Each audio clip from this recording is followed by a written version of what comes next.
আলহামদুলিল্লাহ নাহমাদুহু ওয়া নুসাল্লি আলা রাসূলিহিল কারীম আম্মা বাদ আউযু বিল্লাহি মিনাশ শাইতানির রাজীম বিসমিল্লাহির রহমানির রহিম ক্বালা রাসূলুল্লাহ সাল্লাল্লাহু আলাইহি ওয়াসাল্লাম সায়াতি জামানুন আলা উম্মতি وتكون قلوبهم كقلوب الذئاب وتكون فعلهم كفعل فرائنه وتكون كلامهم ككلام الأنبياء إلى آخر الحديث أو كما قال عليه الصلاة والسلام وقال الله تعالى في كلامه المجيد الفرقان الحميد بسم الله الرحمن الرحيم أتأمرون الناس بالبر وتنسون أنفسكم وأنتم تتلون الكتاب أفلا تعقلون صدق الله العظيم আল্লাহ রাসূল সাল্লাল্লাহু আলাইহি সাল্লাম হাদিস শরীফে বলেছেন, সোনার জামানে রাসূল পাকের ভাষা যে আমার উম্মতের উপরে এমন একটা সময় আসছে এবং সেটা খুব নিকটবর্তী।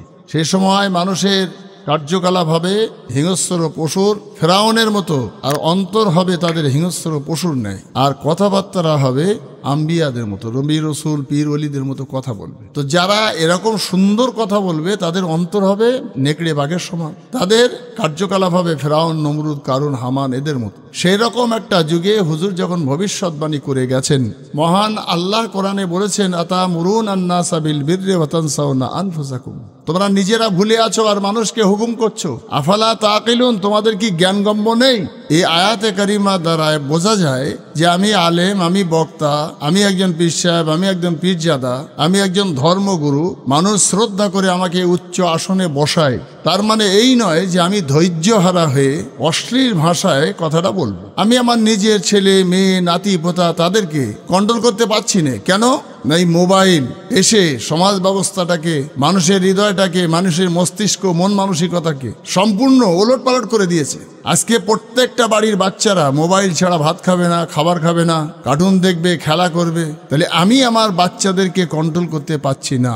একজন লোকেরা 3 ভাই 4 ভাই, তারা তার 4 ভাই এক জায়গায় হতে পারছে না। একটা কমিটিতে 10 জন 11 জন লোক, তারা 3টে ভাগে ভাগ হয়ে আছে।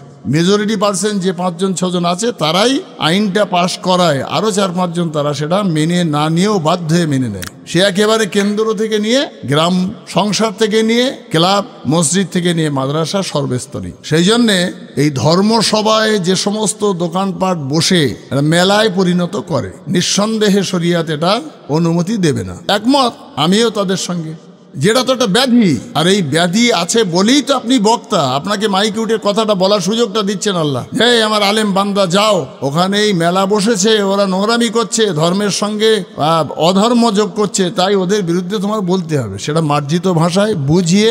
উদউ ইলা সাবিলি রব্বিকা বিল হিকমাতি ওয়াল মাউইজাতিল হাসানা, কোরআন হাদিস হিকমত দিয়ে মিষ্টি ভাষায়। তার মানে এই নয় যে তাদেরকে গালিগালাজ করে একটা অশ্লীল ভাষায় আক্রমণাত্মক ভাবে বলা। এর সঙ্গে কোনোদিনই আমি একমত নই, এবং যে বক্তারা বলেন তাদেরকে আমি সতর্ক করছি, ভাষা ঠিক করুন। কারণ আলেমদের কাছ থেকে মানুষ আশা করে না, উচ্চ আসনে বসিয়েছে বলে তাই যা মুখে আসবে তাই বলবে। ওরা অন্যায় কাজ করে বলেই তো আমি তাদের বিরুদ্ধে, তাদের সতর্ক করার জন্য বলতে পারি, এবং বলার জন্যই আমাদেরকে ডাকি আনা হয়। মোটা অঙ্কের অর্থ দেয়, নজরানা দেয়, ভালোবেসে আনে। তাহলে মেলা হোক, দোকানপাট বসুক, এটা যেমন চাই না, তবে ওই দোকানপাটের বিরুদ্ধে আমাদের বলতে হবে ভাষা ঠিক রেখে, যতটা সংযত করা যায়, এবং জলসা জুলুস শুরু হওয়ার আগে যাতে বন্ধ করা যায়, এবং গ্রামবাসী বা কমিটি তাদেরকে অনুনয় বিনয় করে হাতে পায়ে ধরে, বিশেষ করে মহিলাদের ওই সমস্ত বাজারে ঢুকতে না দেওয়া। কারণ এটা ধর্মসভা। বেপর্দায় যে সমস্ত মেয়েরা ঘোরাফেরা করে, তাদের পিছনে ইয়াং ছেলেরা ঘোরাফেরা করে, এটা তো মেলাঘাটে হয়, এটা তো ধর্মসভায় হওয়া উচিত নয়।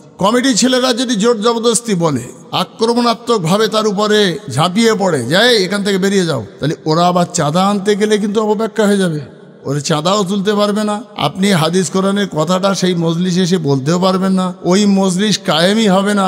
অর্থাৎ এই যে কমিটির ছেলেরা, গ্রামের মাতব্বরেরা যারা জলসা জুলুস দেয়, তারা কোন দিকে যাবে? তাহলে তাদেরকে অনুনয় বিনয় করে হাতে পায়ে পড়ে পয়সা আনতে হয়, আপনার আমার মতন হুজুরদের নজরানা দেওয়ার জন্যে, শ্রোতাদের তাবারুক দেওয়ার জন্যে। তারপরে লোক জড়ো করতে হয়, মাইক লাইট প্যান্ডেল লাগাতে হয়। কিছু ব্যবসাদার সেখানে আয় রোজগার করে তাদের জীবন জীবিকা নির্বাহ হয়।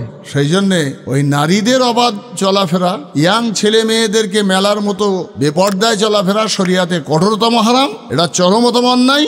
আর এই অন্যায় কাজটার বিরোধিতা আমরা করি, সারা দেশের ওলামায়ে দ্বীনরা একমত। কিন্তু সেই অবাধ চলাফেরা, নারীদের আশা, এটা বন্ধ করতে পারে তার বিবেক। একটা বাচ্চা সে বোঝে না, তাকে আমরা অন্যায় থেকে বিরত করার জন্য মারধর করি যে এটা ভালো কাজ, তুই কেন এটা করিস ওই মন্দ কাজটা কেন করিস, ভালোটা না করে স্কুলে কেন যাবি নে, পুকুরের পানিতে বেশি ডুব দিস নে, ক্ষতি হবে। তাহলে বাচ্চাদেরকে আমরা মারধর করে ভালো হওয়ার কথা বলি, রাস্তায় যেও না, গাড়ি অ্যাক্সিডেন্ট হবে, বিপদ ঘটবে। তাহলে মেয়েরা, ছেলেরা যারা শায়ানা হয়েছে, যুবক হয়েছে, জওয়ান হয়েছে, তাদের তো বিবেক বুদ্ধি হয়ে গেছে, তারা কি বাচ্চার থেকেও খারাপ? তারা জানে না যে অবাধভাবে ওই সবাই ঢুকলে রাতের অন্ধকারে কোনো একটা বিপদ ঘটে যেতে পারে।